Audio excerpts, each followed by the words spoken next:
Welcome to Obsidian Media, your number one destination for the most exotic and the most unsung media news stories found across the world.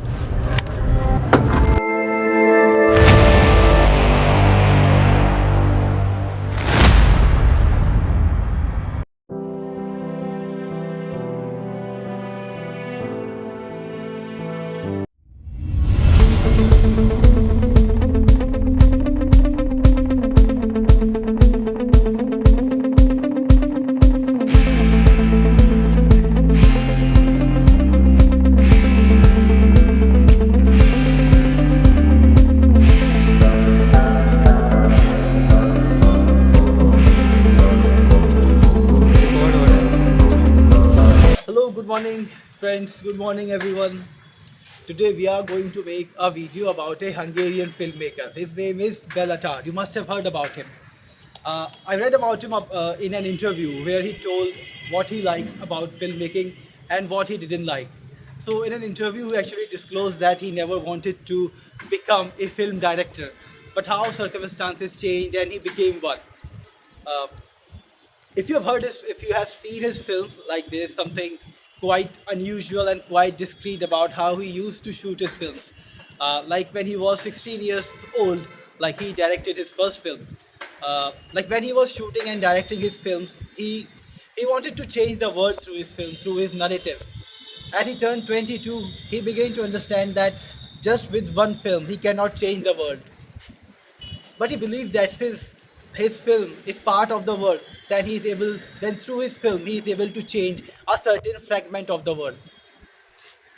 So if you see his film, he takes long shot without any cuts, without any editing. He really wanted to show some kind of a real life narrative.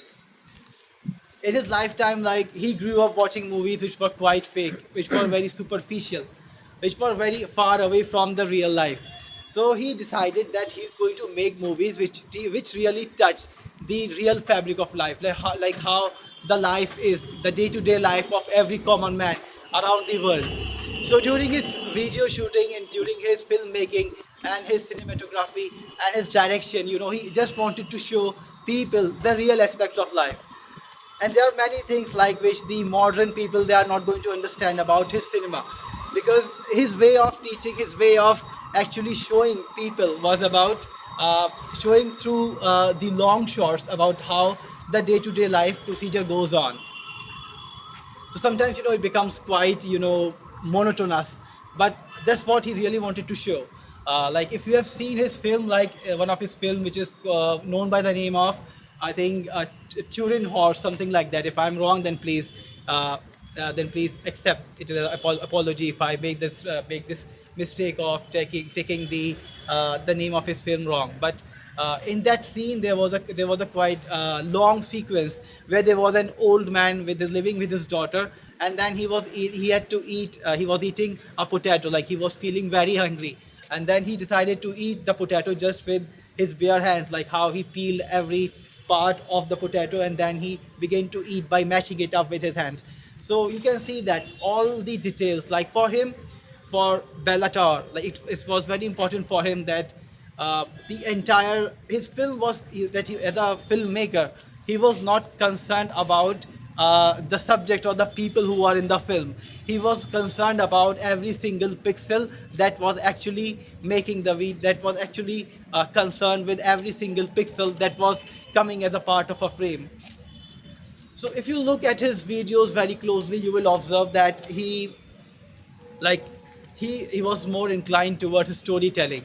Like his storytelling was not dependent just on people, but also on space, also on about what you are trying to show. Like he didn't take actors or actresses who are highly paid, or he actually didn't pay anybody. Like in this interview he told that he wanted to have people who just wanted to work and work. He don't wanted to take people who just want to work for money. So they were like all the actors in his movie, like they were quite amateurs. Yeah, very amateur people, amateur actors, like those who are actually newcomers. So he wanted to give them a chance. He wanted to show people the real side of life, like how life really is. like because he was really not feeling happy with how people used to, like how the cinema is being made, like where every shot is very clean and perfect. But for him, like he wanted to show the real aspect of human life, that we are not perfectionists, that we make mistakes, and that he was blending both the realistic part and the unrealistic part together, which you don't see in today's movies. So like he was actually playing with the space, and there's a lot you can show when you are playing with the space. Then things become very spontaneous. He also directed one of the movie which was known by the name of Damnation. So before he shot the movie Damnation, he went to Japan. He got a chance to visit Japan, and there he met one of the professor. And with that professor, he went to a museum. He took him to a museum, and there he stood before a picture, before a portrait of a painting. And you know that painting consists of just a white canvas, and there were just two dots in that painting.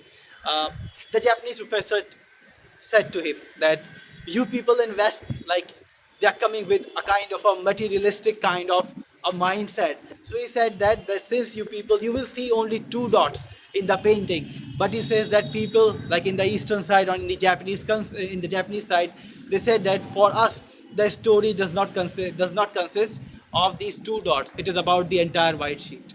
So this is how your consciousness, your way of looking things, how you are interpreting things, how you are interpreting the world. For him, this his real world was about real circumstances, no cuts. Even if you are not able to perform it up to the expectation of your own self, still it has to go into the video, because to show people that human nature, we make mistakes, you can just edit your video with the help as much as you want, but still it's the human nature, the real human nature which shouldn't be edited. So his film, if you're going to watch, you will feel that he tells people, he gives a very distinct kind of storytelling, where human life is fragile, where human life is being deprived of money, sometimes of poverty, sometimes people are helpless. So like he's showing all these things, that these things are happening all around the world, so these things, like something which you cannot even imagine in your life, like which you will be uncomfortable even to imagine that the real life circumstances could be that bad for someone. So he was actually pushing you towards something, pushing you to remember, pushing you to your nature, pushing you to your own self, where you actually appreciate every part of human life. So Béla Tarr is no more with us. So it's quite a big blow to the world film industry.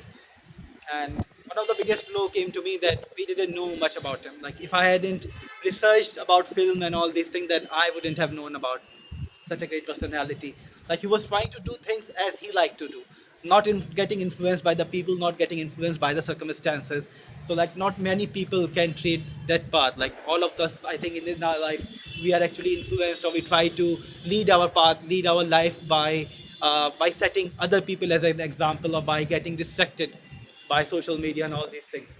So being modernized, being moving with the world is a good thing, but still it's quite one of the distinct feature of our life, that we should move forward, but never be disconnected with our source. So that's how we move forward in our life.